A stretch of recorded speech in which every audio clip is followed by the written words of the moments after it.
I checked my Google Search Console and my name, Emily Journey, was searched 181 times on Google in 2022. That's not a lot, but my company brand name was searched even more. So what happens when somebody searches your company brand name? Do you show up number one? It's not difficult to show up number one for your own company brand name. But what I'd like for you to pay attention to is who shows up in position number 2, 3, 4, 10, 20. It should be you all the way. So if you're not showing up, if you're not owning page 1 of Google, you have a little bit of work to do, but not a lot. It's not difficult. So I'm going to show you an example of a company that's doing a great job. So how do you protect your brand without creating a lot of work for yourself? How do you make sure you own page 1 of Google with your brand when somebody searches your company name instead of like related industry companies? You want it to be all you. Okay, so this company, I did a search for their brand name, Jones Skelton Hockley. It's a law firm in Phoenix, and they're doing a great job. I want to follow their lead when it comes to protecting my brand and owning page 1 of Google when it comes to my company name, Emily Journey and Associates. Okay, so the very first thing is what that you really want to do. The most important thing is make sure you have a Google business profile. So most of you do.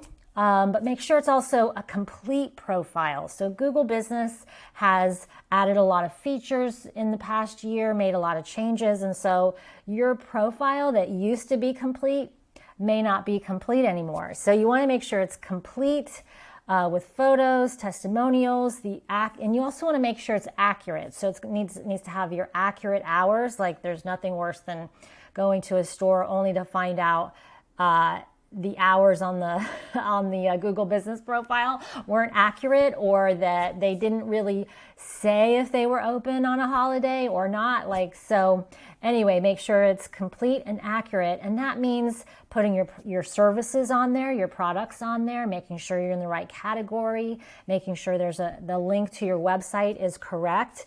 For example, if your website is HTTPS, then it should be listed as HTTPS in your Google business profile. So that's number 1.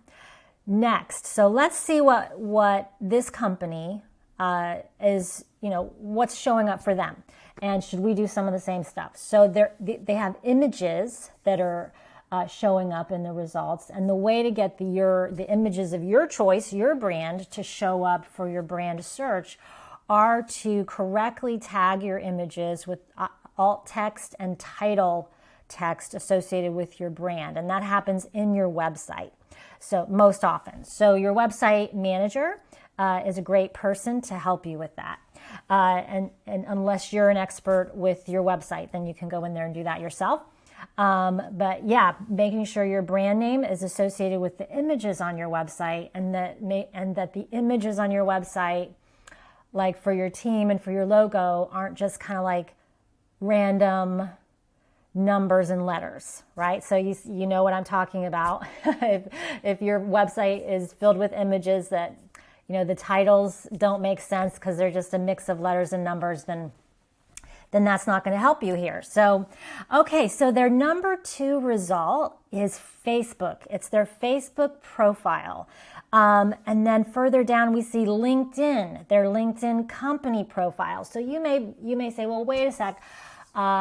We don't really do anything on Facebook, Twitter, TikTok, Instagram, Pinterest. You name it. LinkedIn, maybe you have a personal profile, but not a company profile on LinkedIn. And it sounds exhausting to have activity on all of those social media platforms. So don't think of it that way. All you need to really make sure you have covered is that you have a profile. So if you don't have an Instagram, profile, get one for your company brand. And do you have to be active and posting all the time on Instagram? No, but you want to have a complete profile, maybe post a couple of times, but make sure it's registers as complete. And then you'll be, where there's an about section. Same thing with Facebook. You want your Facebook business page.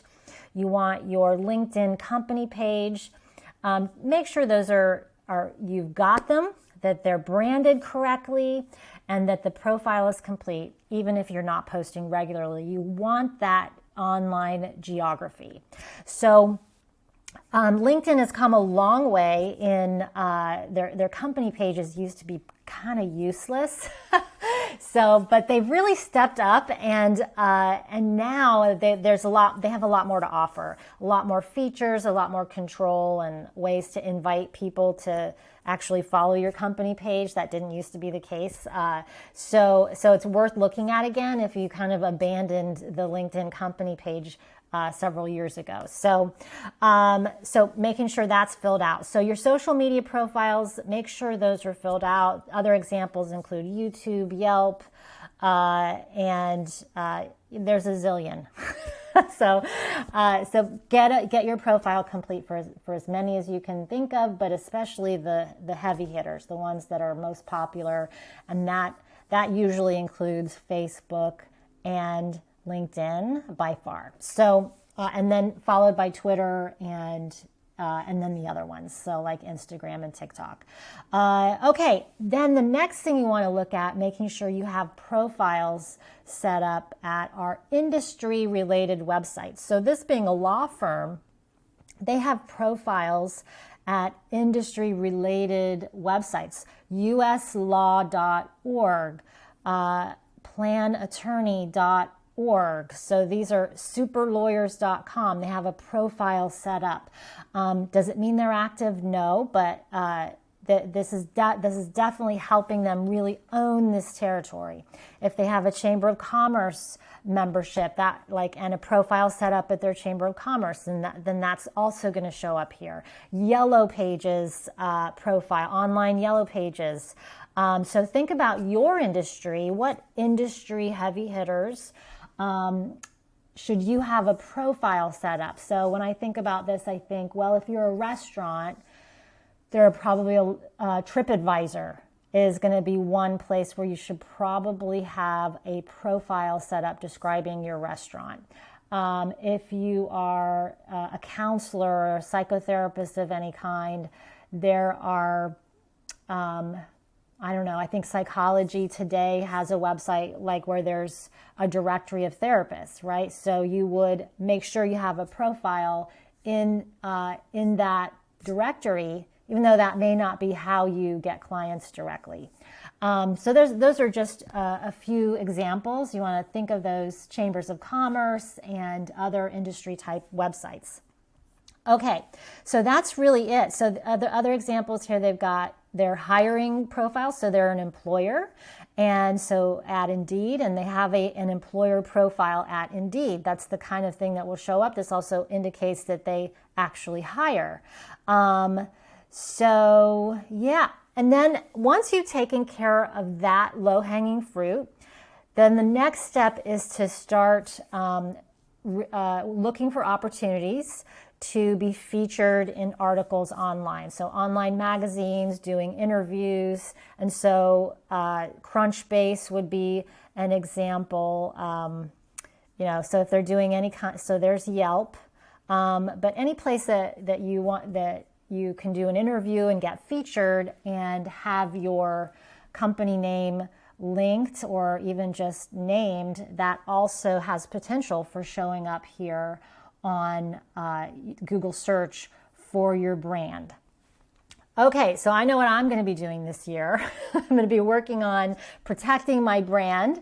And at my company, Emily Journey and Associates, we make brand protection a part of our website maintenance services. And so if you want some help in covering all of your brand bases, let us know.